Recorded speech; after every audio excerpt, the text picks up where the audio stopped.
बघा, मनसे महाविकास आघाडी या विषयावर वेगळे नाही आहेत. या विषयावर सर्व पक्षीय लोक काम करतात. प्रत्येक जण आपापली भूमिका मांडताना दिसतोय तुम्हाला. राहुल गांधी हे सातत्याने या विषयावरच बोलतायत. किंबहुना या विषयाला सुरुवातच राहुल गांधी यांनी केली आहे, मान्य केलं पाहिजे. त्याच्यामुळे 1 नोव्हेंबरचा जो मोर्चा आहे तो सर्वपक्षीय मोर्चा आहे आणि त्या मोर्चाची तयारी काल दिवाळी संपलेली आहे.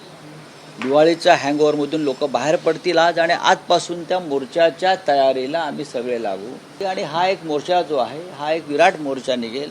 निवडणूक आयोगाला दणका देणं गरजेचं आहे का निवडणूक आयोग ही भारतीय जनता पक्षाची एक शाखा म्हणून काम करते केंद्रात आणि राज्यात. कर्नाटकमध्ये पर व्होट डिलीट 80 रुपये, 80 रुपयामध्ये 1 व्होट डिलीट केलं जातं.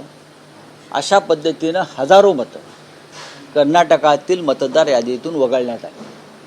महाराष्ट्रामध्ये सुद्धा हाच फॉर्म्युला लावला जातो, कारण तीच एजन्सी जी कर्नाटकात काम करत होती या सगळ्या घोटाळ्यावर, तीच एजन्सी भारतीय जनता पक्ष आणि मिंदेच्या लोकांनी अशा एकूण 6 एजन्सी त्यांनी लावलेल्या आहेत. त्यांना हवी असलेली नावं मतदार यादीत टाकायची आणि जिथे आम्हाला मतदान होऊ शकेल त्या भागातली मतं गाळायची. म्हणून तर ते सांगतायत ना की आमचाच महापौर होईल आणि त्यांचे ब्रँड अँबॅसेडर कोठारे.